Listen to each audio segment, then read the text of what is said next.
A rivalry game with everything at stake. The number one seed in the NFC North and the number one seed overall in the NFC ends in defeat for the Chicago Bears as they fall to the Green Bay Packers 21-28. What's up, everybody? Welcome back to 9 to 5 Bears. I am one of your hosts, Eric. As always, my good friend, coworker Brett is here with me today as well. Brett, how you doing today, sir? Cool. Good. Great. How are you, Eric? I'm doing okay. Yeah. I'm doing okay. Good. Yeah. Good weekend? Yeah, it could have been better in a lot of areas other than just football, but well, you'll save that for later. Yeah.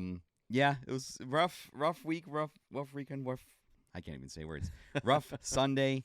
We'll get into the game here in just a second, but as always, at the top of the episode, we like to mention our sponsor, Total Roofing and Construction. We'll hear more from them later in the episode as we do we go into our Around the NFL breakdown. But yeah, let's not beat around the bush about this anymore. Let's talk about the game du jour. Bears 21, Packers 28.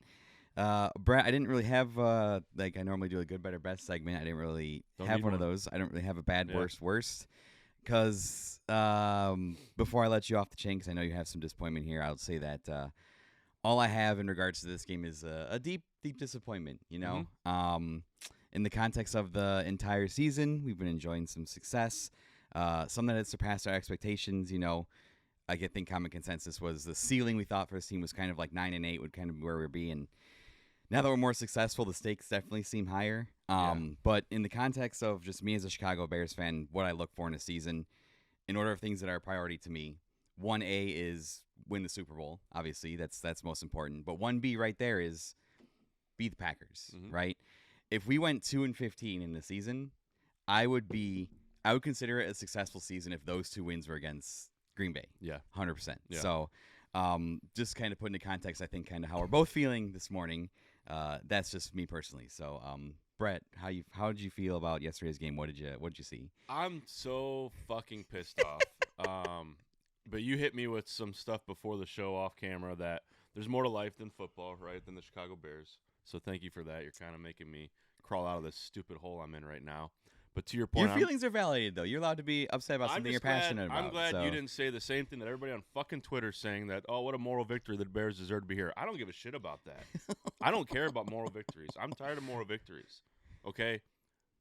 A victory is when the game ends and you're winning and you're ahead. That did not happen yesterday. Okay? I don't know what the hell the first half was. Terrible on both sides of the football. Yeah. Okay, give Green Bay's pass rush their credit. They actually have a pass rush. Bears don't have one. You know, that's really nice to see. Yeah. They and the Green Bay defense ate Ben Johnson's lunch all first half. I'm so tired of these slow starts. I'm so tired of looking at Caleb's stat line and seeing 0 for 2, 0 yards, 0 for 5, 0 yards after the first two drives. Heading into halftime, 5 for 13, 22 yards. That is not sustainable quarterback play. You know? And Jordan Love, again, he's in the system for his sixth year, right?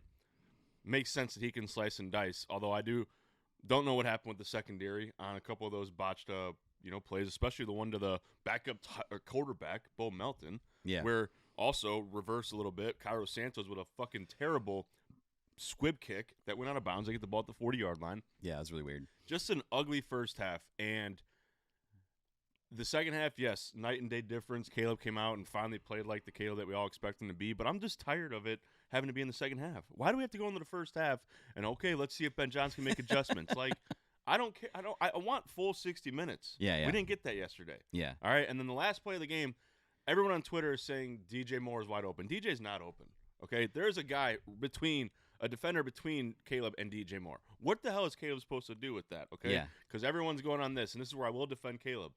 Cole Kmet was wide open. That's like the most identical play to they ran last week against Philly that he hit Cole Kmet on. Yeah. Cole Kmet was open. He fucking missed it. Terrible throw. Lollipop throw. Should have ran the ball. 4th and 1. 27 seconds left. Get the first down. You got 3 more plays. Don't want to leave time on the clock. I still don't think, like, just because they didn't get if they scored a touchdown and they go for 2, they're still up a point. There's still 20-some-odd seconds left. You don't think Jordan Love's going to go and get them in the field goal range? Yes, that was definitely especially after they've had big plays all day. Exactly. Yeah. So I'm just so tired of moral victories, and that's what everybody on Twitter is saying. Well, the Bears aren't frauds. I never thought they were frauds. Yeah. And to your point, I want to beat the Green Bay Packers. I can't stand the Green Bay Packers. We are still their little brother now. Again, if we win 2 games a year and it's against Green Bay, great fucking season. But they lost yesterday, had a chance to win, and fell short. And that's the story of the Chicago Bears versus the Green Bay Packers. Yeah. So I'm not happy today. Okay? Yeah. I'm really not. There's nothing I can hang my hat on that game and be happy with. Kyler Gordon, what the hell happened to him? Yeah. Right? Just out of nowhere, out for the game? Injury, yeah. Groin. Is through walkthrough, I think they said. Yeah, pregame warmups. Very He is strange. made of glass. And that too, like Jaquan Brisker, another guy that's kind of made of glass. Had a chance, got burnt by Bo Melton on that play. He was right there. I I don't know who Bo Melton was for this game. Exactly. I didn't know they had a backup quarterback in Green Bay. I thought it was Malik Willis. So, anyways, I mean, he might be like a receiver, but he was a quarterback back in college. That's kind of where I'm at, Eric. My thoughts are kind of mumble jumbled. I was trying to like put things together and have an outline, but I just don't. I'm just not happy. Yeah, I have a section. I have a section in my outline for the moral victory, but I think I'll go away from that now because of what you said. Say it. So disagreements are good and healthy, right? Like that's just where I'm at. I don't need moral victories. No, I need victories. Yes, I agree with you. So yeah, before we get into like the meat and bones and the potatoes. So first of all, I want to talk about that fourth quarter, the game-ending drive, right? I don't really have as much of a problem with like the way it ended. Like Caleb tried to make that throw that he made last week. You pointed that out. I don't think that's his problem. And I saw it on Twitter too. There were a couple of people saying that like, oh, he could have like ran for the first down. After rewatching that play, there were 4 guys. 3 guys. Yeah, there were 4 guys in between him and the first down line. Yes. And then some people were like, oh, he could have just dumped it off to DeAndre Swift. DeAndre Swift was in the middle of those 4 guys. And then yeah, like DJ was kind of like streaking up like the hash marks there, and from like a certain angle, I understand why people are saying he was open, but yes, there's still on the angle. There's a defender between him and DJ. Yes, like I don't understand. I don't like the clock management. I didn't either. When the announcer's like, oh yeah, they're gonna like Tom Brady's like, let's like run some time off the clock, and I'm like, yeah, Tom, but it's like it's the Bears, so I'm like, let's use some of those 3 minutes that we had to like take some shots at the sideline and try and stop the clock and like slowly march down the field rather than just like run the ball twice, run a minute and a half off, get to the 2-minute warning, and then try and make something happen from like outside the 20. Yeah. And I just didn't. I'm like, it's the Chicago Bears. I'm like, we don't do that. I'm like, we haven't had a big play really all game. Yeah. So let's not try and do that. And then when it's the fourth one, when you need it most, go away from the run game, which had been successful in the second half, right? To either dump it off to Monungai or Swift, or even have Caleb use his legs, because Caleb was effective using his legs. Yeah. Because he was scrambling a lot. Because like you said, the Green Bay's defensive line, give them credit, was very effective. Rashawn Gary and Micah Parsons were kind of harrowing Caleb all game. Yeah. And that was, probably the worst we've seen the Bears offensive line play. It really was. Probably all season. Yeah. Against a great pass rush. Yes. I'll give them that. Like I said, I hate the Packers too. I will give them their flowers. They play better than us. Yeah. I was just kind of looking at the box score as you were kind of going off, just kind of like the team total stats. I like that. That's a good way to put it. If you just look at the box score, the game was pretty close. So that's why I would take like the moral victory and say like we played probably the 3rd best team in the NFC, pretty close. The big problem was the Bears defense kind of has this identity now of like this bend don't break mentality. Yeah. They gave up way too many big plays. The big plays don't reflect on the box score, and that's ultimately where the game was won, where they had like 2 really long touchdowns. Yeah. That absolutely killed us and broke us. Yep. And yeah, you're right. We should have had having Jalen Johnson back in the secondary. Like Kevin Byard was a non-factor. Like all those guys, they found a way to beat him. Yeah. And it was really with all these guys. They're just like, like Bo Melton. Like who's Bo Melton? Like I would expect like from Romeo Dobbs and like Christian Watson. Like that's understandable. If they beat all day, it would have allowed that. Would have been fine. But yeah, a guy that was a quarterback in college or whatever the hell. Yeah.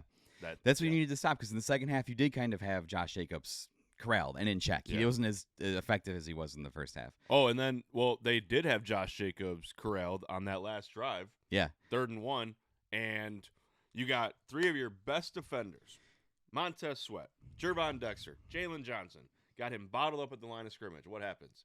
He bounces off all 3 of them, gets 21 yards. That's the game right there. There's another one where Montez like had him in the open field and he just like stopped, and like Montez just like broke his ankles and fell over. Yeah, Josh Jacobs just juked him so bad.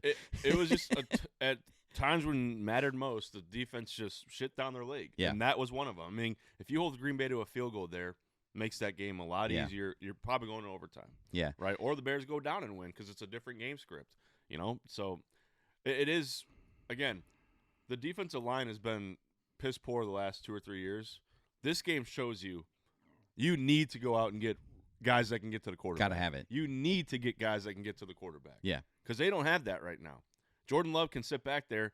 It took Montez Sweat. It was like a 6-second play. He finally got to Jordan Love. Yeah. That was the only sack we had. I mean, it's just Dio Dangbo gets signed in the offseason. He's injured.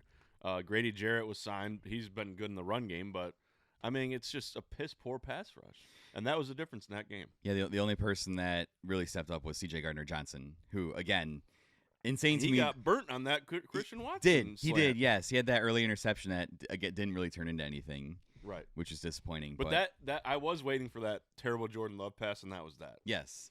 You're good for at least terrible pass. You're good for at least one every game for sure. And the big plays, like you said, that's where Ben Johnson's offense is a methodical down your throat offense, right?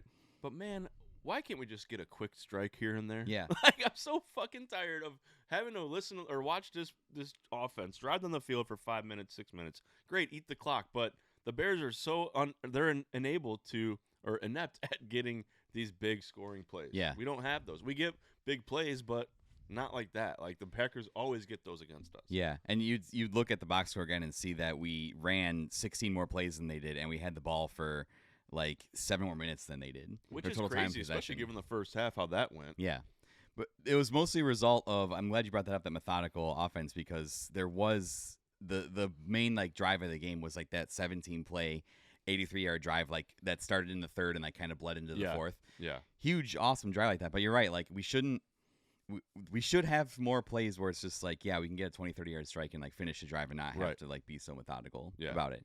And again, I know Rome Odunze was out. That definitely hurt us not having him for sure. But like the other guys in the passing game got to step up. It's like DJ Moore's not a bad player. You and I had 4 more receiving yards than DJ Moore did yesterday. He had 1 catch for -4 yards on 3 targets. Yes. And one of those targets was behind the line of scrimmage that got blown up immediately. Yes. I don't know what's been wrong with DJ the last 2 seasons either.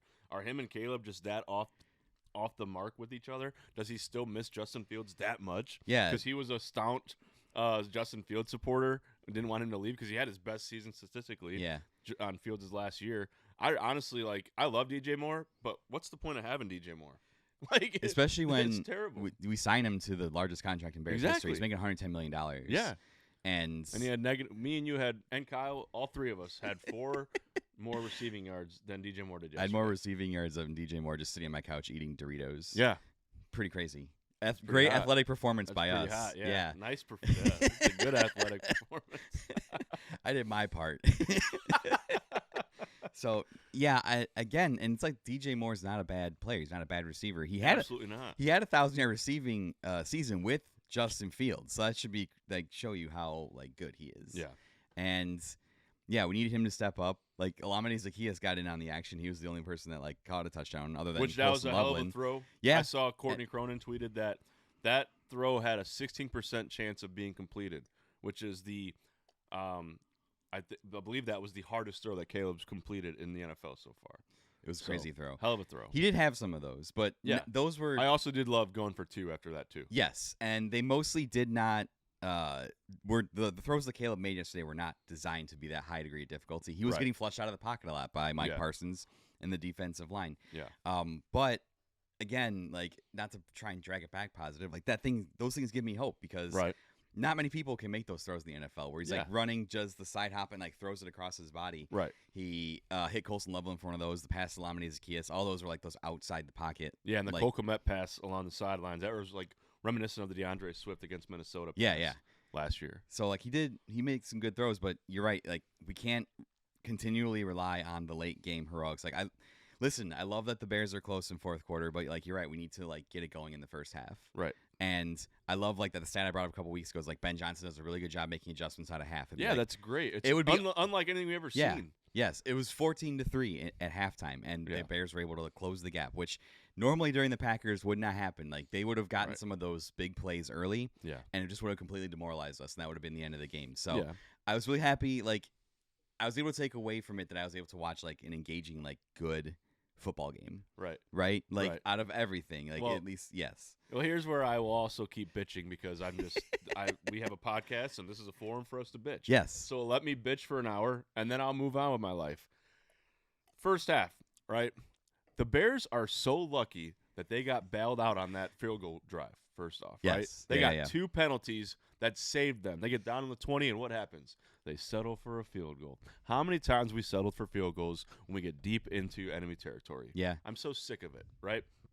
The terrible Jordan Love interception. We all expected a terrible throw from Jordan Love because he, as good as he is, he can be terrible at times. Yeah. And he throws the ball right to C.J. Gardner-Johnson. What happens? Interception. Get the ball into, I believe, right at about midfield. What happens? Nothing. 3 now. Nothing. Like, immediately. 3 and out.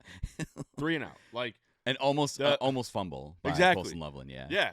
The first half, like, I mean, that's the game right there. That you can't come out and score 3 points against your most hated rival and expect to win in the first half, right? Like, cool, they made it a close game. I don't care. I do not care that the game was close.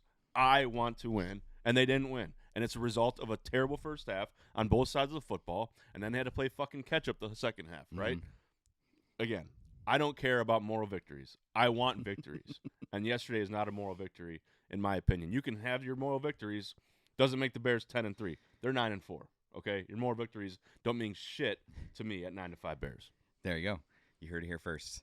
So I'll piggyback off that because this is symptomatic of a larger problem that we have as a team in the NFC North. So since Brett Favre became quarterback, this is an insane stat. The Bears have only won 16 games against the Packers. 16 since Brett Favre became quarterback in the mid 1990s. Yeah, in the mid 90s. Right after we were born. Since 2000, the Bears have a 177 and 207 record in the NFC North, losing record in your division. You can win as much as you want outside of your division, which is what we've been doing. You have to win the 6 games in your division. That's a third of your schedule. Right. You play those teams twice, once home, once away. That's the red meat of your schedule. You have to win those games. That's how you get into the playoffs. Yep. Like, I don't want to sit here and rely on the wild card to get in, right? Especially in a really tough NFC North where one loss bumped us from the 1 seed to the 7 seed. We're 9-4, still a good record, but the teams above us all have at least 9 wins that aren't division leaders. Like the Seahawks, the Rams, the Niners, all really good teams. Like, we're having one of the best seasons, and like we're on the edge of not making the playoffs because of one loss. Yeah, which just shows you how tough the NFC is this year. You have to win the games in your division. You have to at least like get 500 out of them because that's just math. Yeah, that's just math. And you hit the nail on the head there, Eric, because literally, so I did not watch the game in the most ideal circumstances yesterday. We went to the Walnut Room at Marshall Fields downtown. Your Christmas pictures are very nice. It was awesome. Thank you. We had a great day, right? And I do feel bad for Chris and the kids because I was pretty pissed off when we were waiting on Elf the Musical to start when the game ended. Hell yeah. I needed like 5 minutes, and then the show started, and I'm like, oh, cool. But I'm in the Lincoln Park Zoo, and I'm watching. But in the second half, I listened on the radio because I didn't want to watch the game on YouTube TV because I didn't want to curse us. Because in the first half, we played so terrible, so I was like, let me switch the things up. I'm superstitious, right? And I'm sitting there, we're leaving the Lincoln Park Zoo, and the Bears are driving again. I'm like, we need to fucking win this game. Yeah. You cannot go 1-3 in the division. Yeah. Like, again, I hate the Packers. I hate the division foes, too. You need to win in the division. Beating the Packers is great, but it's even greater because it's a divisional victory. Yes. Now you're 1-3 in the division. You got to play Green Bay again in 12 days, wherever the hell, 13 days. You got to play the Lions again to end the season. The only saving grace here is that both of those games are at home, but you got to beat your division. And to hear that, I did not realize how bad piss poor we've been since 2000. Only the Lions have been worse. Well, and you could just see the last 2 regimes have been God-right awful against our division. Matt Eberflus and Matt Nagy didn't do shit against him either. I was say, did Eberflus even win a division game? Probably I don't not. know if he did. I'd feel Maybe double check that. I think they beat Minnesota the last week of the season, like 2 years ago or 3 years ago when it meant nothing. And Eberflus doesn't get credit for the Green Bay win in January because he was fired. Yeah, exactly. So ironic. Yeah, you have to win in the division. Those are the 2 game swings because if it's a win for you and a loss for your opponent, so swings the math too, obviously. For those of you that can't count, I don't count very well, Yeah. but I know I can count at least up to I two. understand what you're saying, though, and Yes. it makes complete sense in my head. I at least can count to two. It looks even worse because that clip when Ben Johnson's intro press conference was asking about like staying in the NFC North, and he was like, "Oh, I like beating Matt LaFleur twice a year," and I was Yeah. like, "Of course they're gonna freaking play that." Like, Yep. I saw that all week. Oh, and I know. It put a really bad feeling in my stomach because I'm just like, it's like the JJ McCarthy 9 thing. It's you don't put the cart before the horse, I think is the saying, right? Maybe I might be using that phrase completely wrong. I think you're right. It sounds maybe. perfectly fine in But my head. the expectation in Chicago, I think, just as much as like winning successful football is like, even though it hasn't been the expectation for since Brett Favre's the quarterback, Right. we want to beat the Packers. Like that's Exactly. what we want. Like, and you will have way more lenience and forgiveness amongst the fans as a head coach and as a team if you beat the Packers. Right. Like if you start beating the Packers on a regular basis, like you'll be like you won't pay for food or drinks. So Yeah. Oh, sorry. Just calling. I'm gonna take care of that later, real quick. But that was the thing I took away from this. It's like we have to start winning the division games, and now looking forward to the rest of the season, it's like we have Packers and Lions again. And if we lose to both of them, we're gonna go like 1-5 in the division. Right. That might be enough to sink playoff chances. 100%. Like it might be. Yeah. Because with how good the NFC North or the NFC is as a conference. And then the division too. I mean. Yeah. If the Lions win out and like we start losing games, like the Lions can sneak in and steal the wild card spot. Right. So I don't have to rely on the wild card spot. I don't want to either. But again, move on. You got Cleveland coming to town, but that's another great defense right there. So what I want to see is the narrative all last week was, Ben Johnson can fix the passing game. We both said it. Like he fixed the run game. He fixed the offensive line in the offseason. Let's fix his passing game. Didn't happen. Just didn't happen. I mean, nothing changed, man. Like I'm just you got to fix it though somehow in the next 6 days, right? Yeah. So I don't know what they need to do to start hot. I want Caleb to go into halftime with like a $180 passing yards just once, just 1 week. Not gonna happen. He has like 6 games with less than 200 yards passing this year. I want a 4,000-yard passing quarterback, right? There's things I want, and I'm not getting them right now. I want to beat the Packers. I'm not getting that right now, right? It hurts worse, especially when you see Shedeur Sanders threw for like 370. I didn't know. I didn't see a second of any other football. Yeah. And that's cool. Yeah, he threw for 370 and 3 touchdowns. Now, who'd they play? The Titans. Yeah. Yeah, okay. And again, credit where credit's due. The Green Bay Packers are a great defense. They're a great team. Like, they deserve to be at the top of the NFC North right now, and they're going to be the 1 or 2 seed in the NFC. But they do play Denver and then us again in 2 weeks. So who knows? Who knows what's going to happen? The good thing is we control our own destiny. We really do at this point. We don't need to rely on, if this happens and that happens and this, blah, blah, blah, blah. Like usually the Bears, it's like, if 5 teams lose and this team ties, we can get into the playoffs. Yeah. No, we can get into the playoffs by just doing one thing. Just winning. Winning. Yeah. As long as the game ends and you have more points than the other team at the 0 mark, that's a good thing. That's called a victory. And that's what we want. We got 4 games left. 3 of them are at Soldier Field, right?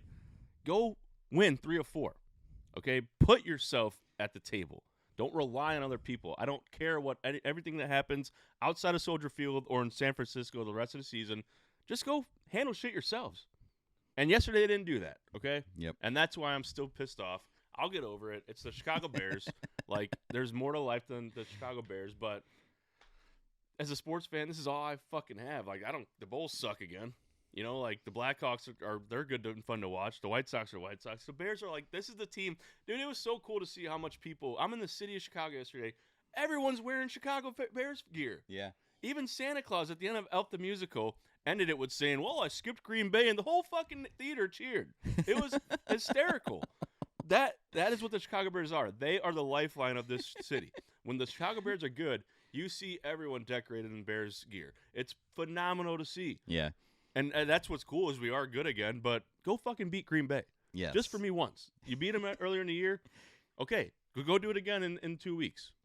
Okay, I just want a season where we sweep the Green Bay Packers. Yeah. So that's what I want. It's crazy to think that I'm 34 and we've only beaten them 16 times since I've been alive. That's disgusting. Yeah, that's I'm insane. disgusted. Now I'm even more upset. So let's take a look at the playoff picture really quick. It's gotten pretty dire pretty fast. Mm-hmm. So with that loss, the Bears dropped from the 1 seed to the 7 seed, which again is not indicative that the Bears are bad. It's just indicative of How the great the NFC is a really right. good conference. So the Rams are the 1 seed at 10-3 right now.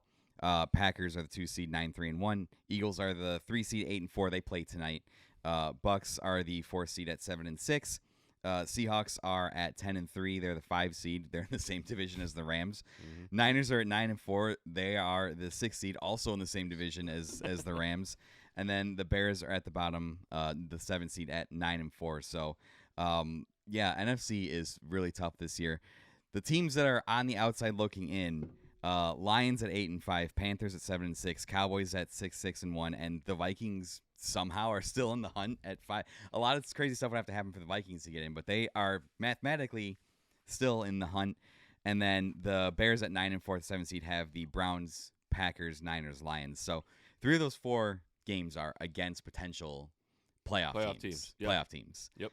So, and just kind of looking at how the Browns played, like the question mark. It's not going to be easy. No, I'm scared about their defense, but I'm also scared of like the question mark about Shedeur Sanders coming in, because Bears have historically like made rookie or like unsuspecting quarterbacks look like incredible. Yeah. And I just feel like that's the type of game where it'd be like, oh, we allow Shedeur Sanders to just like completely dominate. And seeing the stuff with the secondary with the Packers today. Yeah. It kind of scares me. That Niners game will definitely be tougher because Kyle Shanahan, Matt LaFleur, they're like from the same whatever tree. Right. So Kyle Shanahan will see what LaFleur did to the Packers or the Bears, and definitely have a game plan for that for sure. So, but you're also hoping that by then Kyler Gordon doesn't magically pull his groin before the game again, right? Because I do feel like Kyler being out was huge for that defense. Yeah, because Ben Johnson, I don't think they were even able to pull up an inactive player. They played with 52 guys yesterday. Don't quote me on that. But it happened so soon before the game, they couldn't. There was no one to pull up. Yeah. Right. So you had to play a man down. So that having everyone, we're pretty much fully healthy. Having Rome back would be good. Again, I'm disappointed. Bright spots though. You didn't mention the rookies. Luther Burden and Colson Loveland. I love those two. They're the future. Again, Ryan Poles got a lot of shit in the offseason for drafting a tight end at number 10 and then a wide receiver when we desperately need pass rush. Yes. I have been very impressed with those two. Luther Burden even got away with something yesterday. He choked the Packers guy. That's all right. And then he got the flag. The Packer defender got the flag. But yeah, very happy with what I'm seeing out of those two. And I really hope that their connection with Caleb continues to grow. Mungai too. Yeah, it was a great draft pick. The rookie. He literally destroyed someone's helmet. Yeah, so I bring that up. Like he hit a guy head on and chipped the guy's ran helmet. through a motherfucker's face. Yeah, that's what. And Tom Brady was like, "Yo, well, it's cold and the helmets are hard, so they break." I'm like, "Thanks, Tom Brady." Well, and that's what again that 4th and 1. It really stunk that Mungai didn't pick up the 3rd and 1 on the last drive. That's why I would have liked to see him just one more time, just give it to Mungai, see what he could do. But hey, Cole Kmet was open. Caleb just threw a terrible ball, and it's okay to say that he was bad on that play. Now, he did get you down there, though. He made a couple great throws in the second half, and I saw someone say Caleb's completion percentage might be shitty, but his holy shit factor is not. Yeah, that's true. But, again, at the end of the day, you got to complete passes to win games in the NFL. So, this isn't a mark against Caleb by any means. I'm not sitting here saying, put in Tyson Bagent. Hell no, I'm not saying that. I'm saying I want to see better starts out of the offense. We have not seen that enough this year, not consistently. So that's all I want to see. I think the big focus on the offseason should be the passing game, because if Ben Johnson's able to fix the run game in season with a bye week, I'm optimistic that maybe they bring in some different pieces or something. Like the offensive line is fixed. Like the 2 main areas of focus need to be getting the passing game going and figuring out the defensive line. Yeah. And that should be the focus in the draft. Whatever is going on with DJ Moore and Caleb, like all these guys just need to get on the same page. Right. Whether I think another year in the system will help. Yeah. Because we always say, like, oh, Ben Johnson's system is complicated. We've got the run portion of the system down. Yeah. Let's get that figured out in the offseason, because that needs to be a critical component. When the run game falters or is not as effective as it was yet, when we're not getting almost 300 yards rushing, the passing game needs to be able to make up for it. And yes, Caleb Williams had the holy shit, like you said, the factor, the throws, which is awesome. But we just need to, he needs to be able to put the team on his back. Yeah. And he did. He did in the second half. Yes. Right? But the first half, just nothing was going right. And again, you can't take away from what Green Bay's defense did. Their game plan was phenomenal, right? They made our offensive line look like years past. Yeah. It was really a step back in the first half. Ozzie Tripillo looked like a rookie. 2025, offensive line. So you can't discredit them whatsoever. But I have high expectations for this offense because Ben Johnson's such a great offensive mind. We've seen Caleb in the offense, play out of this world. I didn't want to see them falter in Lambeau, and that's exactly what happened. And they were lucky to get 3 points out of that first half. That's all. That's why I'm disappointed. The first half just sucked. I mean, quite literally sucked on both sides of football. And credit to the defense, though, in the second half. Made the plays when they needed to. Got them off the field, especially on that opening drive in the second half, right? That's always the scariest. Green Bay scores right before the halftime, and you're like, oh, shit, they get the ball. If they score coming out of halftime, this game's over. Yeah. Bears got 3 and out. Yes. So the defense did what they needed to, and then that's when the Bears did go down and score. So let's peek really quick over before we go to the rest of the NFL, the AFC playoff picture, because this does have implications for us because the Packers play the Broncos next week. Yeah. The Broncos are currently the 1 seed, even though I've been trashing Bo Nix. They just 10 all straight season, games, man. Insane. 11-2. So, yeah, Broncos are the 1 seed, 11-2. That defense is solid. Very good. It's scary. Yeah. Pats are the 2 seed, 11-2. Jags are now the 3 seed, 9-4. They overtake the Colts in the AFC South, I believe that is. Steelers 7-6 are the 4 seed. Then we have the Bills at 9-4. They won last night or yesterday, the 5 seed. Chargers at a 6 seed, 8-4, and the Colts right on the precipice, 8-5, 7 seed. Although Daniel Jones did injure his Achilles, so that probably doesn't bode well for them in the grand scheme of things. They even showed it in slow motion. It was like that where you could see it snap in the calf, and I was like, I'm glad I missed that. I was like, oh, that's not great. No me so. gusta. It's the Broncos game against the Packers. I think we're probably heavily rooting for because if the Broncos win and then we win, we retake the NFC North and we're back up to the 2 seed. Right. So which is so nuts, it's so stupid again, if you think about it. Here's where I will be in favor of what a lot of people on Twitter are saying. A lot of people are like, hey, they get them again in 2 weeks. That's a good way to put it. You get the Packers again in 2 weeks at home. But, again, I just wanted yesterday really bad. Run it back in 2 weeks. That's what somebody said. Right. So we got to focus on the Browns this week. And, again, it's not going to be easy. Myles Garrett's coming. Yes, this is not just a look past the Browns game. This is not just like, we're looking ahead to Green Bay. It's like, no, we need to focus on this game. Yeah. And this game's got to be a win. Like, to me, it's like, you're right. This is a must-win. We control our own destiny. I feel like we're in must-wins every week until the rest of the season. Right. Otherwise, we risk not making the playoffs. And, again, the expectations at the season were lower. I was like, if we have a 500 season and things look better, I'll be happy. But after you rattle off a 4-game win streak and a 5-game win streak after starting 0-2, the expectations have changed. Right. Playoffs are the expectation now. Yeah. And I feel like probably in the NFC, especially in our division, if we want to get in, if our last hope is a wild card, we're going to need at least 11 wins. I'm not even sure. I don't know. 11 gets you in. Right. I'm not. You might need 12. I'm not confident. So you got, which is annoying because if like the Bucks go 500 and win their division, and then we go win like 11 games and don't get in, it's stupid. Well, again, but you win your division. That's the reward for winning your division. You got 2 left to play in the division. Yeah, go win those 2 games. Beat San Francisco. Those are 3 playoff teams. If you don't want to be at the mercy of the wild card, I was remember like there was some buzz in the offseason where they were like, oh, we should just do like the NBA and it's like the top like 16 teams get into the. Or top however many teams get into in each conference. And I'm like, then your division doesn't matter. Right. It's like you were rewarded for winning your division. I like the way it's set up. Yeah. Even if you win the division, you have a losing record, like you get a reward for winning your division. If you don't want to be at the mercy of the wild card, win the division. Exactly. That's how it is. If we're just like, the best 7 NFC teams go, the division wouldn't mean anything then. Yeah. So then like why would we be playing 2 division games each time? Right, I get it. It'd be stupid. Then it'd just be like, we'll just pick 17 people and just play them. I don't know. We don't need participation trophies. We have enough of those. That's a stupid idea.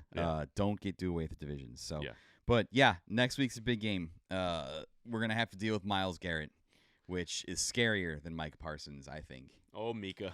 Mika. Mika was like a fake demon, man. He was like drawn up this narrative in his head like the Bears disrespect him or something. Dude, yeah, it's so funny. Everybody and their mother. My mom would love Micah Parsons on the Bears, but she don't know who he is probably. But I'm telling you, like, no one's disrespecting you, Micah. Yeah, he was. I disrespect you by calling you Micah. Like, yeah, he was doing. Maybe he saw 9 to 5 Bears and was like, this motherfucker. Yeah, he was doing the Michael Jordan thing where he's like making it motivation. He's like, I took that personally. I was like, I will say, like, I was like, Packers have a gripe.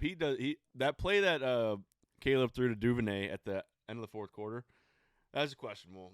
Darnell Wright was like hugging him from the side. That's okay. It could have been probably a hold, but you know what? Khalil Mack dealt with the same shit when he was a Bear. Like, it happens to the best premier pass rushers. Got to play past it. Exactly. If you're the best, you got to play past it. Exactly. I mean, honestly, it was nice though to be on the other side of, some flags in Lambeau Field. Usually it's like always heavily Green Bay. We only had like 4 flags. It was kind of nice. Yeah. Right. Still. Pre-snap penalties. I know We're the worst in the league the pre-snap penalties. So yeah, we got to figure and the holding on Darnell Wright in the first drive. Yes, that is Caleb contributing for a first down. That's contributing to the most of the penalty stuff is on the offensive side of the ball. And again, that's what sucks, man. Like the first quarter, first drive of the game. Again, we're backed up. Caleb and what was it, 3rd and 4, and that's when he scrambled and got the first down, but they called it back. Those are backbreakers, dude, because you went from having a first down to third and 15 or 3rd and 19. And so our 3rd down was like rate was like not great yesterday. We were always in like 3rd and 9 or 3rd and 8. It was like 7 yards average, and that's you don't want to be in 7 or 3rd and long. No, like, that's just, especially against a defense like that. But here's where I'll give more credit to the Bears offense. It is so nice and refreshing, especially when they get clicking, that you're not scared of those 3rd downs. Usually it's like, shit, well, here comes Troy Taylor. Yeah. Or Tory Taylor. No, yesterday. And much of the season, when they're in those 3rd and shorts or 4th, and I expect them to get the first down. Yeah. And rarely do I ever get my expectations let down. So vast improvements across the board for all the offense. Just want to see them come out faster. We're back positive, baby. We always find a way to bring it back around. See, I just had to talk myself. I just needed a microphone. Yeah, but you're right. Like the vibes are different this season because even going into halftime down 14-3, I still felt like we weren't out of it. Right.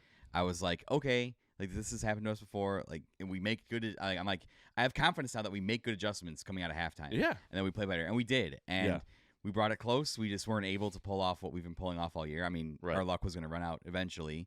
You can't win every close 1-score game. It's just not. It's not logically possible. I just wish it was a better throw. But normally, like I said, in like Packers games past, like it would have been 14-3 at half, and I just would have been like, oh well, it's over because they're not going to. They've had a string of 3 and outs. They can't do anything. Right. I would have got up and like done dishes and like cleaned my house while I was like just checking the game every once in a while. Yeah. And I was able to stay engaged with it the whole time, which is I just want to be able. It's nice to be able to just like watch the Bears till the end, knowing that they have a chance. Yeah. It's just a good feeling. I don't know what it is, but.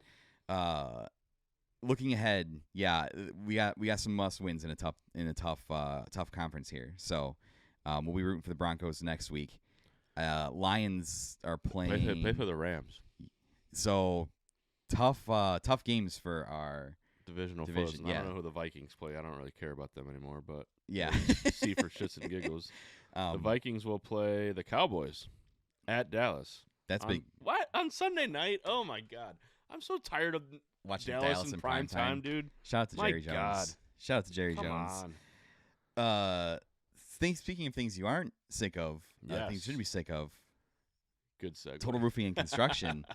We are heading into the winter season. If you are in the Midwest, if you are around where we are, there has been snow on the ground for about 2.5 weeks consistently, I would say. And it's too cold. It's not going anywhere. There's snow on the roof. So most likely we are probably mostly done for, I would say, the season until things get a little bit warmer. Replacements, pretty much, Yes. Probably going to be nothing's happening, unfortunately. But we're starting to schedule our kind of spring start of season. So basically once that weather breaks, once we get that first string of days where it's like upper 30s, low 40s, we're off to the races. We're starting to go. Everything we've backlogged, everything we signed up for in the winter is going to start getting done. Yeah. So now is a really good time if you have something you want done coming out of Christmas. I know people are spending a lot of money on gifts and stuff. If you have a project that you want done, now's a great time to start planning it. We have a couple months that we can walk through it with you, figure it out, and get you on the schedule for early spring so it happens right away. Then you can go into summer 2026. Can't believe I'm talking about summer 2026 already. It's crazy. You can go into summer 2026, and if you got kids that are coming off school, you can go on your vacations and stuff. You don't have to worry about the lingering issues with your house. It'll be done. you'll just be able to go into the rest of the year feeling pretty good. Yeah. I think one thing you could do in the wintertime is go into your attic. Not a lot of people get into their attic, right? Oh. Go into your attic. Sit in there if you can. A lot of attics sometimes, they're like 2x3. I fit into one somehow, like Santa Claus going down the chimney. I was like, how the shit did I do that? Get into your attic. Just take a look around. Look at your insulation. Don't sit in the insulation. Yeah. And also be careful where you step if you do want to step in your attic, because you got the drywall, and then there's just step from those ceiling joists. Those will keep you from putting a foot through the drywall. And if you do put your foot through the drywall, call us. We got drywall, guys.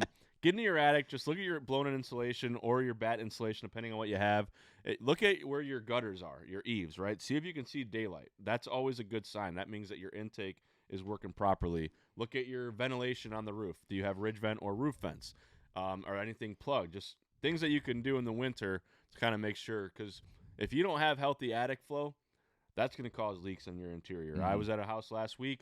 Baffle vents also very important. They get stapled onto the plywood and between the rafters at the eave to help the airflow bounce off. But I was in a house last week. They have condensation inside of their home, right at the corner of the ceiling and the wall, and then the attic or the eaves and the gutters are right there. A result of that was they had blown-in insulation installed. They never put baffle vents in, so the insulation's probably getting blown wherever the hell it can go, and it's probably plugging your soffit vents, which help with the airflow. And how can air get through if it's plugged? So those are things you can do, things I recommend. If you want to get in your attic, and if it's easy to get into, by all means do it. But again, some of them are not easy. Some of us at Total Roofing can probably attest to that. Yeah. If you're having issues keeping your house warm too, that also might be an insulation thing. You might not have enough insulation in your attic. Exactly. So check the insulation. And where we are in the Midwest, it's supposed to be, 18 inches, I think? Or in Indiana, it's like 16.5 inches. That'll Okay. be the appropriate amount. So just put a ruler in there, or tape measure. If you only have like 6 inches, you need insulation. Yeah. And so you want it to be up to about like 16. And if you have an older house too, that insulation tends to settle over time. So even if they put some in when it started, it might have compressed and sank down. So we can come in we do the blown in insulation where Yes, sir. it We have chops our up the own insulation machine. and just blows it up in there, and we can put some, and it makes a difference definitely for Yeah. sure. So and those are things you can look at. that'll help your energy bill during the winter, especially. And those are things that we can do in the winter. Yes, we can, because it's just we just got to come into your house. It's Right. no problem. You got to let us in. And then we won't we'll knock on the door and announce our presence, and then we won't come in with our forcibly- insulation machine. We don't force entry. we're not gonna break into your house and just put insulation in your. We did it one time, but that was desperate. And I'm just kidding. Some insulation vigilante. Or Yeah. It's we just we're putting Kool-Aid man just kicked the door down. Oh, we're here to put and insulation start in your blowing house. Insulation. We're the. I mean, we could do that if you want. It's just gonna cost extra. We're the Batman of insulation people. Yeah, I love it. Where's your attic? You think you know one that doesn't need blown Your R value is too low. I'm not wearing insulation pants. Yeah. Check out Total Roofing and Construction for all of that good stuff. Got some information This is on therapeutic. insulation. Yeah, it's nice to be able to do this, isn't it? Yeah. It's nice. Total Roofing is therapeutic. Let's hit around the NFL real quick before we probably our sign best off. Total Roofing. If I'm Total Roofing, I gotta be really happy with just the ads, the halftime sponsorship ad we give them. I started with doing stuff in spring, and we found a way to full circle it around to Batman breaking your house, putting insulation it was in your so attic. regimented. Earlier in the year, you had a script. You were reading After from. week 4, I'm like, no, we're not I doing never that forget anymore. week 1. I thought I was gonna be off camera, and I'm literally on my phone while you're reading it, and now we're doing Batman voices. I love it. My laptop battery is about to die, so let's go run some. All right. Let's go run some NFL scores. You might have to pull them up if I lose them. So, Thursday night game. Cowboys 33, Lions 44. Every time I think that, bless you, Thank you. allergic I'm allergic to not losing. to insulation though. to losing To to losing yes, Packers. big time. Every time I think the Cowboys might be back or are poised to go on a run, I forget that they have Matt Eberflus on the defensive side of the ball, and that Yeah. any speculation I hear about the Cowboys in the national media, I can just point at it and go they have Matt Eberflus. Yeah. There's no chance Right. that the Cowboys are making a run. Right. Right. I kind of wish the Cowboys would have won this game because that would have helped us with the Lions, put a little more Yes. breathing room Yes. between us. But it's tough to go into Detroit and win. And I will say Dak Prescott has impressed me. He's actually making it seem he's worth $60 million a year. Yeah. Which I don't think he is. But he's definitely not worth 60, but he might be worth 35, 40. yes, But yeah, Matt Eberflus is terrible. He's dog shit. I mean, he's just a terrible defensive mind, and I really don't know how he's still employed. He should just go and be a beekeeper because I think that's what he did when in the off season. So Matt, dude, good for you, man. You made your millions, but you're not good. Just not a good coach. I can't stand that guy. And then on the flip side of that is like the Lions seesaw back and forth every other week. It's like 1 week we're like, oh, is this the end of the Lions? And the next week it's like, oh my God, the Lions look incredible. So I don't know. I'm not gonna question the Lions anymore. I'm just gonna be like, we gotta get wins. So well, and they got to play the Rams this weekend, and that's gonna be a tough one. I've never been a bigger Ram fan in my life, but that's what happens when you're in first place. You play a first place schedule, so that's why they get to play the Rams. Titans 31, Browns 29. Titans won this game. Wow, the Titans actually won this game? Yes. Shedeur had 364 yards, Tony 3 touchdowns. Pollard ran crazy. And an interception. I mean, this game doesn't really affect us other than that we have to play the Browns next week, and I really don't want Shedeur to like get into his groove with whatever's happening with that, which I feel justified because earlier in the year I had to take when the Browns were bad, I'm just like, just play Shedeur and see what you got with him. Yeah, you did. Yeah. Maybe you could have had a whole season of like him practicing with the first team under his belt instead of like now the last 5 games or whatever. Yeah. Like you should have just played him. You should have just saw what you had. Yeah. Like if you're gonna draft him, like why do this like Dylan Gabriel, Joe Flacco stuff nonsense or whatever we were doing earlier in the year? Like what are we doing? And then people are like, oh, Deshaun Watson's coming back, and I'm like, no, why would we go back to that? It's so. Well, again, that just shows you, like you said earlier in the show, that this is a Browns offense that can put up points and sustain drives. But Jerry Jeudy, Keyshawn Judkins, they got people. No, and so it's going to be a pretty big test for both sides of the football. Are going to be a test, but the Njoku beat the crap out of us last time we played him. Yeah, it's not great. This game feels like a must-win for us. Like it definitely is, but it's not going to be a cakewalk. Like this is not the same Browns team. No. Didn't they beat the Packers? Didn't they? Or they beat the Packers earlier in the year. Did they beat them? Yeah. Okay. So I don't know what that says, but Seahawks 37, Falcons 9. Wow. It's insane to me that the Seahawks have a 10-3 record and they're the 5 seed. Yeah. That's ridiculous. Jackson Smith-Njigba is an absolute stud. So good, Holy dude. cow, man. He's so good. He is. And look at Sam Darnold, 20 of 30 for 250, just shy of 253 touchdowns. Like, why did the Minnesota Vikings let him go, man? Like, in hindsight, it just looks worse every week. Yeah. I wish I could watch more of the Seahawks. They're never on the local games ever. I know. I'll be in Seattle this Sunday too, and nice. I kind of want to go to the game, but it's like $300 now because they're good.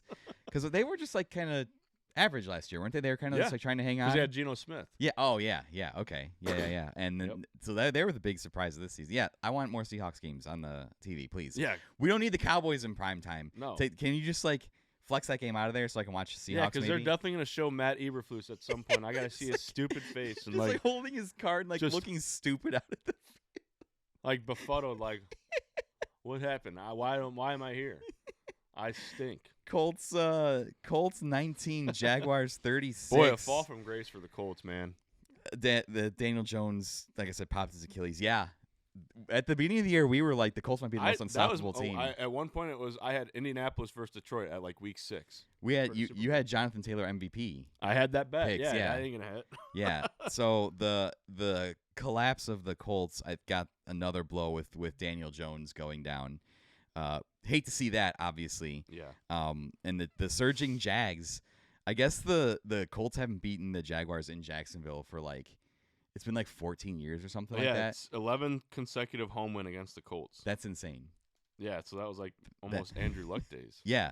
Oh, my God. I miss Andrew Luck. He was so good. The Colts had to ruin him. This is the funniest game, and I'll tell you why. Commanders 0, Vikings 31. So, and wasn't Jaden Daniels back? I think so. So I told my buddy Ray works here with us, and we talk. I don't play fantasy. He plays fantasy, so he calls me and we talk about fantasy sometimes. And the move we came up with for Ray to potentially get into his fantasy playoffs was he needed all the points he could. So we were trying to be cute with it. And so we came up with playing Washington's defense against the Vikings. Yeah. Which on paper, without hindsight, seems like a logically sound decision because the Vikings have been terrible. McCarthy, who's just absolutely terrible. Who's thrown like 10 picks and 6 touchdowns in like the last like 4 games. Right. And the Vikings shut out the Commanders and put 31 on them. So I haven't talked to Ray yet today, but I think that's very funny. Yeah. I love Ray, but I hope he loses just because of that. It's so funny, man. Logically, Yeah, that's a sound choice. I'm glad that Yeah. I didn't have. I would have definitely played Washington's defense against JJ. Yeah. So and just based on like the internet's reaction, I feel like that was a move a lot of people made. right. So But very man, funny. How identical the Commanders and Bears seasons are. They've switched roles Yes. from a season ago. The Hail Mary happens, and the Bears just, thankfully, just crumble apart. And then Yes. Matt Eberflus gets fired. Makes me scared for next season. Yeah, I don't right. want that to happen to But us then next we season. beat the Commanders on Monday night earlier in the year, and they haven't won a game since. Yeah. Or no, they've won one. So yeah. Did they? No, they're on a 10-game losing streak. Sorry, Raymond. I No, they beat the apologize. Chargers. Sorry. Oh yeah, they did. do No, that. actually, no. Oh, Since we beat them, yeah, they haven't won a game since. Sorry. crazy. Yep. I love the NFL drama and Yeah. storylines. Bengals 34, Bills 39. What a This game. game was awesome. It was snow games in Buffalo are just like perfect. Like I want to go to a snow game in Buffalo so Yeah. bad. Yeah. If I didn't think I was gonna be trapped there for like a month. But man, this was a great game. I thought the Bengals were gonna steal it from them. Like Joe Burrow, again, a second week in a row of me admitting I was wrong on my Joe Burrow take there for him to not come back. He's looked incredible. Yeah. Obviously, the Bengals are better when they have him. He can single-handedly like will his teams to win, Right. regardless of how bad the defense is playing. Unfortunately, this is the Bengals' first losing season since 2020. This is their 9th loss. Pretty much, the talking point all week was like, don't let the Bengals into the playoffs. It's like, well, they're probably not getting in now. Yeah. So, and Josh Allen is Josh Allen. We don't got to report much on that. Right. I love a chance whenever I get to watch Josh Allen play. It's always fun. And it just looks like it looks like an awesome atmosphere in Buffalo when it's snowing. I hope their new stadium still like allows Opens and snows. Yeah, because this is open, but it's got Right. like coverings on I it think a little so. bit. Yeah. So I really want to have those games where it's like 4,000 people came out and shoveled the stadium, and then they Right. played a football game. Like that's just Right. that's awesome. Shout out to my buddy Dan Molinex, who he listens. He's the one on Spotify every week. I think he's the number one 9 to 5 Bears guy. He might be. He demands the podcast to be released for his Tuesday morning and Tuesday evening commutes to and from workout in Denver. Shout out you, Dan, in Colorado. I love you. Dan, before the game, said he was gonna bet Bengals plus 3.5 in the first half, so that the Bengals needed to be down 3 or less or be winning going into halftime. I followed that bet, and I won the bet. We both rolled it into the Bears, which did not win. Oh man. So screw you, Dan. Just joking. But good call But on that nice bet, call, though. and Yeah. then he won a lot of money on Saturday, and I did not because I refused to bet against Alabama. He did, and Bama got rolled. Ooh. The Tide. Yeah. So, There's but anyways, yeah, shout out you, Mully. There's a fun conversation happening in college football right now about the playoffs. So Yeah. we don't dabble in that though because we're strictly NFL. We don't do 80s Billy Joel. It's like the Step Yeah, we don't do 80s. we don't. We only do 80s. We only do Joel. 80s Billy Joel. Yeah. Thinker. Yeah. We only do NFL and TRC. We don't do college. I'll just say I do like the tears of Notre Dame fans. That's all I gotta say. Yeah, they just withdrew. It's very funny. Oh, we're just gonna withdraw ourselves from bowl eligibility because we didn't make the playoffs. Whatever. Go cry about it. Take Okay, your ball. why don't you get Take into your a ball and go home. conference? Yeah. Okay. You let's, rogue let's not. Let's not. Yeah.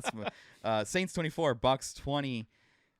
Bucks. I don't know what's going on with the Bucks. Baker Mayfield. They were awesome at the start of the year. Now they're like hovering Yeah. around 500. 500. Not great. I don't have much He to was say about the 14 game. of 30 for 122 yards. Baker was. What was Yeah. Tyler Shuck? How did he 13 do? of 20 for 144 yards. So how did they score 24 points? That's crazy. I Okay. know Devin Neal Interesting. scored a touchdown. Let's see how else they scored. He had 2 touchdowns. Crazy. He ran for 2 touchdowns. Crazy. Yeah. Is Kamara hurt then? I guess Alvin Kamara. Yeah, he is. This is this is the downside of not playing fantasies. I don't really know who's in or out across the rest of the league, but that's fine. Yeah. Steelers 27, Ravens 22. Wow, what a game that was, huh? Nobody wants to win the AFC North. I know, right? It's so funny. The Steelers will for surely either finish at 8-9 or 9-8. That's just what they do. Yeah. Mike Tomlin special coming up. He said something about. I love Mike Tomlin's quotes at his press conferences because he said something about like we have the ingredients, we just have to make the dish different or something like that. And I'm just like, it's incredible. Like put all of his things on shirts. Like I'll buy him. Yeah. Question. I don't know. Like they kind of want him fired in Pittsburgh right now. I don't get it. I would hire him just for motivational quotes Right. alone. Yeah, It's been maybe pretty we great. hire him here at Total Roofing. And then yeah, and then Lamar has been not like I guess Lamar. the stat was 3 touchdowns, 6 interceptions in the last 3 games or something like that. Yeah, he's not been good. I know you know that because you have him in fantasy. Sure so do. Not Thanks, great. Lamar. You're doing great. I think he's either got to be hurt or they just don't like playing for Harbaugh anymore. I don't know. Yeah. So A lot of weird things happen in that division. very strange. Yeah. Dolphins 34, Jets 10. The Dolphins refused to die after I said that they were going to be dead in week 2. So insane. Mike McDaniel continues to have an over 500 record. I know. Crazy how that ship turned around. I see some Dolphins games on TV. I haven't watched them once I this haven't year. seen a second of them. So they were on the national Amazon Prime game, I think week 2, and that was the only time. Maybe the only I time. haven't seen Yeah, them since. interesting. Broncos 24, Raiders 17. Broncos 1 seed, Raiders bad. I'm sure part owner Tom Brady is absolutely thrilled with how bad his team is doing. Speaking of Tom Brady, can I make fun of Tom Brady for a second here? Yeah. He was all like bundled up in the booth for the Bears game. It was so funny. And then he had on his jackets where he talked about how he kept his hands warm. Yeah, and he had him in there he's still playing. And I'm like, Tom, you look like a dork. What are you doing, man? like what are you doing? Right. I guess they call that little front pooch the muff. He's like I would sew up one side of the muff and keep my other hand in there, and I'm just like, oh, all right. I didn't know. Okay. I heard Tom say that on the broadcast. I was like, oh, okay. I don't know anything about the muff, but I do. I appreciate the new jerseys that are built in. Yeah, built-in muffs. Because when he was talking about the little pouch on the front, Yeah, and they used to have a Caleb pouch. had the pockets in the front. Yeah, that most was nice. of the quarterbacks now have muffs in their jerseys. Because he's talking about, he's like, I would sew up one side so I can only put my one hand in. Yeah, his throwing hand. And he's like, I would have just 10 heating pads in there. I'm like, all right, cool, Tom. He's got a hot muff. And he's standing up there in the booth he's still playing, keeping his hands warm. And man. The muff is warm. Rams 45, Cardinals 17. Rams are good. Beat the Lions. It's the Rams keep winning. And then, how did Texans Chiefs end? The Chiefs lost. You marked them dead earlier in the season, and they might be dead. Thank They're God. 6-7 now. Thank God. What Speaking of what's the what's score dead, for that? 20-10. Speaking of what's dead, 6-7 I guess is dead. I said it in front of Dominic, Kristen's son, and he told me to stop. So I think the Chiefs and 6-7, but they're 6-7. So we're just yes. facts. Yeah, the Chiefs have been clinging. And barring something crazy, it's not unlikely that they'll get a wild card spot, but just right now, yeah.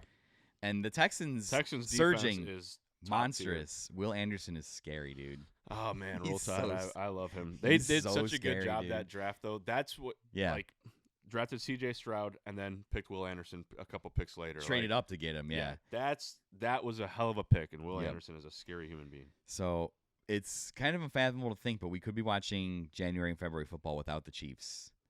Good. Which would be very strange. Let Travis go home early, get ready for the wedding. They're getting married June 13th. Yes. So, shout out them. Yeah. And marriage. I'm sure that'll be the event of the summer. Exactly. Probably. So I don't need to see the Chiefs in this yeah, we'll be seeing them enough in the offseason. That's 9 straight years they have won the division, though. Yeah. Since Mahomes basically became the one. Or no, right before that, too. So that's a hell of a streak. So there's only 4 games left. They can't mathematically win the division, so that they're done. No. So it's either but they can win the wild card, or they can get in with the wild card. They could. Spot. Some stuff. They need some help for sure. Exactly. But yeah, the end of era. It's crazy. I didn't even think about that with Taylor Swift. Yeah, we're in our Chiefs. Oh my gosh. We're in our Chiefs not winning the NFC West era or AFC West era. Sorry, wrong division. But yeah, it's crazy. Tortured Poets Chief Department. Yes. Or the Tortured Chiefs Department. Shout out to Travis and Jason Kelsey though, who have the #1 spot podcast on Spotify. Yeah, we're coming. Globally, we're coming for you. They're good. 95 Bears is coming for new heights. Yeah, we're gonna be right next to you guys. Jason and Travis, come on the show, please. Next year, Spotify Wrapped. I bet you people are gonna ask us for videos. Yes. Like, hey, thanks for listening to 95 Bears. I don't know any other podcasts because we're #1. Yeah. What if we just became the biggest global podcast? For people in India are listening for the to local us. Chicago sports team. Yeah, that'd be nuts. What if we just everybody in Russia and China just started listening to 95 Bears? I don't know if they would because I think that they don't have might us be here. suppressed over there. I don't know. Hey, All right, man. What's wrong with free speech? listen. You know what? You guys don't want to hear our mediocre Bears takes on Monday morning, Maybe. where we sometimes curse because we're scared of our mom and grandma Yes. getting back at us. I wrote down some notable. I am sorry, grandma and mom, for the F words, but it's the Packers. I can't help it. They bring the worst out of me. I wrote down some notable games for week 15 we're going into. Is it week 15, I think? Week it's gonna be? 14. Week 14? 15? Because 15, 16, 17, 18. It's 4 games 15. left. Week Yeah. 15. Yep. Bengals-Ravens feels pretty big for that division. Bills-Patriots feels like that's a monster game Yeah. for sure with how good those two are. Our game, Browns-Bears, obviously. Mhm. Lions-Rams has big implications for the NFC as a whole and Yep. the NFC North. Packers-Broncos Packers-Broncos. is huge. So we're kind of rooting against the Lions and the Packers Yes. next week to lose. 100%. And if we win, that kind of swings the division back towards us. Right. And then Colts-Seahawks feels Also, would like a to big see game. The Colts win, but that might not happen. Yeah. I feel like if the Colts lose to the Seahawks, I feel like they might be on a – and I think I remember hearing their schedule's pretty tough for the rest of the season too. Who's that? The Seahawks? The Colts.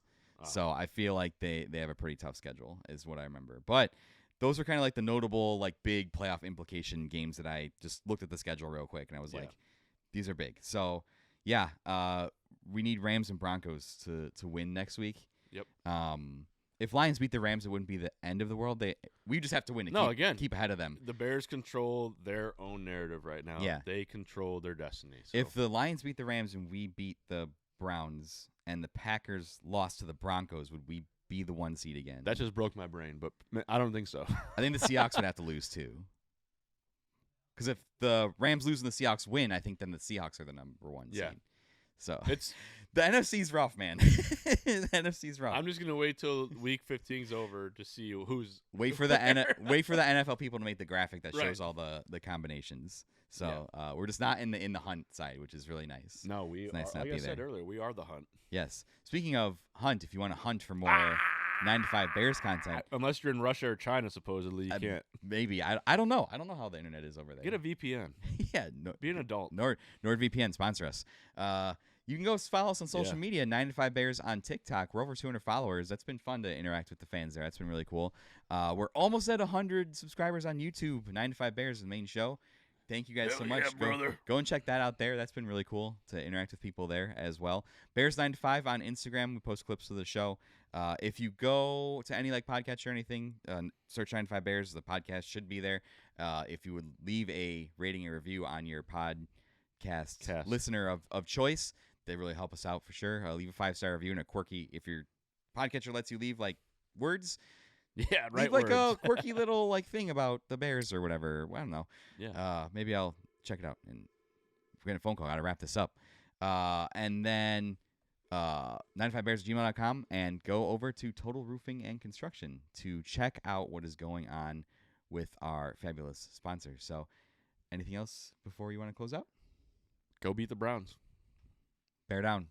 We're on to the Browns.